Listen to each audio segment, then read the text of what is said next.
Now from the Weather Tracker TV Storm Studios, this is your weather today.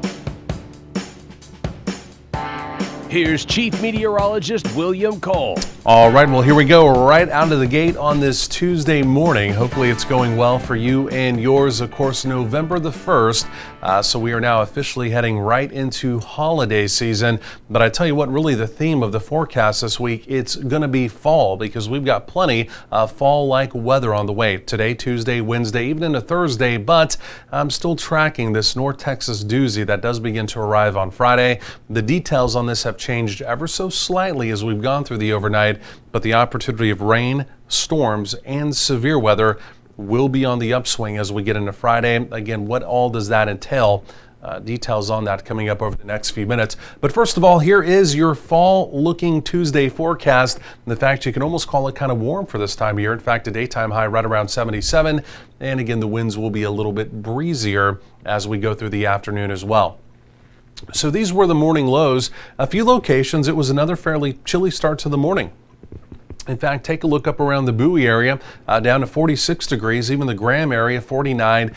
Meanwhile, here in the Metroplex, 55 to right around 57. So again, cool out the door. You may have needed that jacket or that hoodie, but again, as we go through the afternoon, you'll easily be able to lose it. Now, we have had a couple very light showers down in our far southern counties this morning. That activity now is basically dried up, but even as we go through the day, our southern counties, our eastern counties, not impossible to have a stray shower. It's about a 10% probability. The only reason for that, we've got a big upper level storm system currently moving in the deep south of Texas today along the Gulf Coast. You can see from Corpus all the way back over through Houston.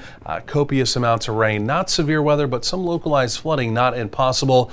Could a stray shower sneak far enough to the north to impact one of our counties? Again, it's that 10% probability, but by and large, today, Wednesday, into Thursday, we do remain completely dry. But then again, as we get into Friday, it's all about this right here, this approaching now upper level storm system. It's pounding for the second day in a row the Pacific Northwest coast with very heavy rain and higher elevation snow. There are some locations in the Oregon Cascades that may pick up nearly 1 foot of very heavy snow as we go over the next 24 hours. Even in the water vapor imagery here, you can see the area spin. This will be making landfall as we go through the day today, but the track on this storm system is oh so important as we begin to head through the work week. And take a look at the latest guidance here. This is the storm system. You can see the big dip in the jet stream flow. You can also see the jet stream enhancing around it. And where is it heading?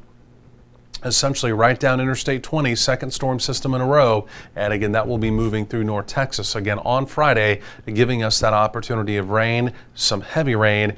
And again, like I mentioned, unfortunately, it does appear as though the risk of some severe weather, at least, is increasing. Because of that, the Storm Prediction Center, even though this is 4 days out, they are now highlighting parts of central Texas, all of North Texas, and parts of Oklahoma. You can see in the orange there an opportunity of some severe weather. Wind and hail right now appears to be the primary concern, but again, the tornado probabilities, low wind tornado probabilities, we may be watching as well. So again, more on that as we get a little bit closer in time.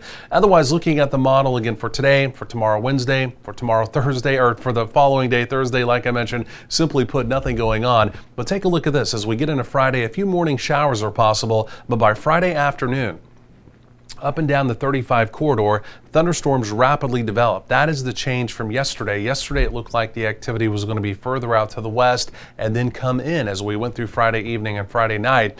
Not so now, right? It develops right over us, right over the Metroplex. And again, as we go through Friday late afternoon into the evening, that activity rockets off to the east. And again, we do have clearing skies, improving weather as we get into Saturday. In fact, most of the weekend now is going to turn out. So it's a narrow window, but we will be watching that window very carefully as we go through Friday. 1 to maybe even 2 inches of additional rain. So that right there is looking good.